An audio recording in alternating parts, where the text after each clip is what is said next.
क्या होगा अगर मैं आपको बताऊं कि एक ऐसा ऑपरेशन हुआ था जहां सेना ने मंदिर के अंदर घुसकर आतंकियों को खत्म किया, लेकिन इस बार बिना खून खराबे के। सोचिए, एक पवित्र जगह जहां लोग सर झुकाने आते हैं, जहां शांति होनी चाहिए, लेकिन वही जगह एक किले में बदल जाए, जहां हथियार हो, डर हो और हर कोने में खतरा छुपा हो। ये कहानी है ऑपरेशन ब्लैक थंडर की।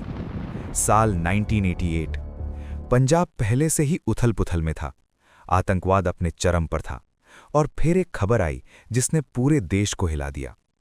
गोल्डन टेम्पल के अंदर फिर से आतंकियों ने कब्जा कर लिया था। लेकिन इस बार सरकार के सामने सबसे बड़ा सवाल था, क्या फिर से वही गलती दोहराई जाए? क्योंकि कुछ साल पहले ऑपरेशन ब्लू स्टार हुआ था, जिसमें भारी गोलीबारी हुई, मंदिर को नुकसान पहुंचा और पूरे देश में गुस्सा फैल गया।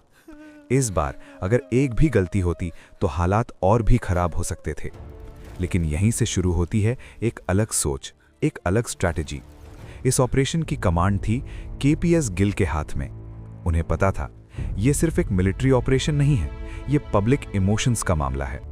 उन्होंने फैसला किया, इस बार गोलियों से नहीं, दिमाग से जीतना है।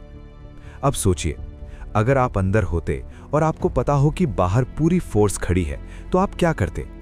यही साइकोलॉजिकल गेम शुरू हुआ। सिक्योरिटी फोर्सेस ने सीधे हमला नहीं किया, बल्कि टेंपल को चारों तरफ से घेर लिया गया। एंट्री बंद, सप्लाई बंद, कम्युनिकेशन ऑलमोस्ट खत्म। अंदर बैठे मिलिटेंट्स को लग रहा था अब अटैक होगा, अभी होगा, लेकिन हमला नहीं हुआ। दिन बीतने लगे और यहीं से शुरू हुआ असली प्रेशर। अंदर बैठे लोग धीरे धीरे समझने लगे, ये कोई आम ऑपरेशन नहीं है। खाना कम होने लगा, पानी लिमिटेड हो गया, नींद खत्म, डर बढ़ता गया। और सबसे बड़ी बात, बाहर से कोई गोली नहीं चल रही थी, लेकिन अंदर हर सेकंड एक मेंटल वॉर चल रही थी। इसी बीच एक आम इंसान की कहानी सामने आती है। गुरमीत, एक लोकल आदमी जो उस दिन मंदिर में दर्शन करने आया था, लेकिन अचानक वो भी अंदर फंस गया। अब सोचिए, एक तरफ मिलिटेंट्स, दूसरी तरफ सिक्योरिटी फोर्सेस और बीच में एक आम आदमी। अगर आप गुरमीत की जगह होते तो क्या करते? भागने की कोशिश या चुपचाप इंतजार? यही वो ह्यूमन एंगल है जो इस पूरी कहानी को और रियल बनाता है। बाहर सिक्योरिटी फोर्सेस लगातार अनाउंसमेंट्स कर रही थीं, हथियार डाल दो, सरेंडर कर दो, तुम्हें सेफ एग्जिट मिलेगा। पहले तो मिलिटेंट्स ने इग्नोर किया, उन्हें लगा ये ब्लफ है। लेकिन जैसे जैसे दिन बीते, उनका कॉन्फिडेंस टूटने लगा। फिर वो मोमेंट आया जिसने इस ऑपरेशन को हिस्ट्री बना दिया। एक एक करके मिलिटेंट्स बाहर आने लगे, हाथ ऊपर, हथियार नीचे, और कैमरे के सामने उन्होंने सरेंडर कर दिया। अब सोचिए, इतना बड़ा ऑपरेशन, इतनी डेंजरस सिचुएशन, और एंड क्या हुआ? बिना हैवी फायरिंग के, बिना बड़े ब्लास्ट के, बिना मैसिव डिस्ट्रक्शन के। लेकिन असली सवाल अभी भी बाकी है, ये पॉसिबल कैसे हुआ? आंसर सिंपल नहीं है, लेकिन पावरफुल है।